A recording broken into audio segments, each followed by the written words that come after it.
All right, welcome to Module 3. In this module, our expert will teach you about managing your virtual team.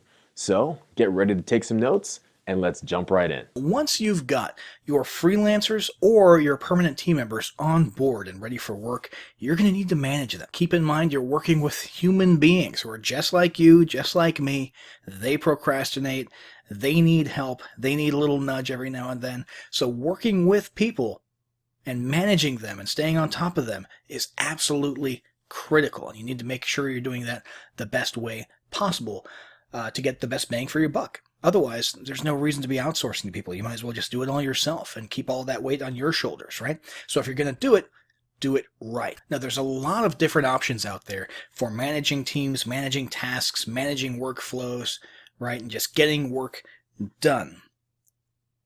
Asana is very popular. Productive was very popular, right? There's a ton of great ones out there. However, the most simple and easy to use one that we have encountered is Trello. Trello is fantastic, and that's what we're going to go over here. Now, there's a lot of different task management softwares out there. Like I said, the principles will remain more or less the same. Okay, the only thing really super unique about Trello is the layout. The layout is so user-friendly and collaboration-friendly. Trello works with boards. This is an example board here. And then it's broken down into lists, right? We have lists here. And then it's broken down into cards, which are the actual task cards. Within those cards, you can drill even deeper for different collaboration and details and descriptions and stuff. But this is a great way. Now, you don't need to arrange it, but what we recommend is aligning things or arranging things in a left to right, beginning to end manner, and then have your team move those cards to where they need to be accordingly. So at the very start, we have the to-do list, the tasks that need to get done. Then we've got working on it now. So when the assigned person is able to work on that, they place it in here, and we know that that's being worked on. Need assistance. This is where you drag and drop a card if there's a task that you can't finish and you need someone else to help you out with it. And then you would go into the card itself and add some comments, which we'll look at shortly. Awaiting approval.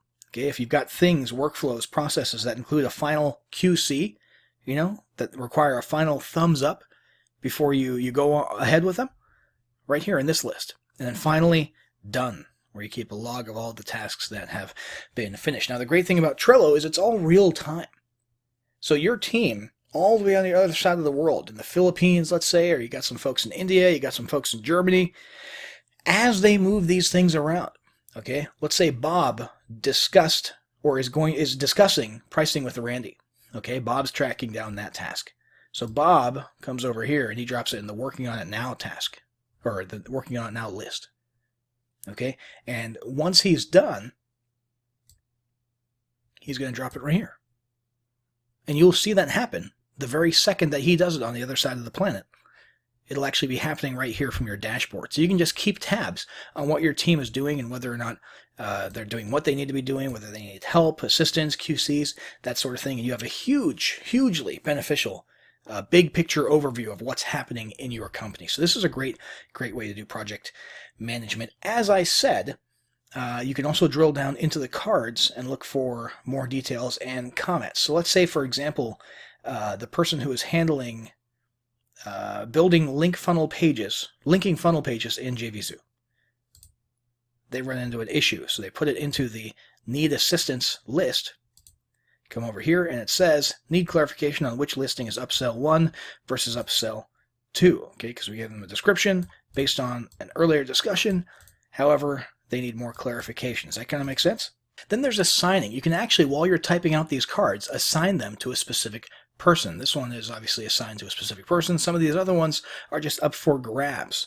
Okay, so you need to know that your team either knows how to determine who can complete what tasks, and maybe approach it in sort of a free-for-all manner, or you need to be assigning specific tasks so everybody knows what they need to be doing at any given time, and you know who to go to when you're checking on how that task is going. But that's a basic project management or task management workflow that you can use. Now, the great thing about Trello is it's all modular. You don't have to use this chronological left to right thing. You can have one board with all your different departments, okay? So you've got the front end designers for web pages. Then you've got the back end web developers, and you put certain tasks into the web developer one and you put certain tasks into the designer one, right? You've got another one for copywriters, and you put a task into the copywriting one.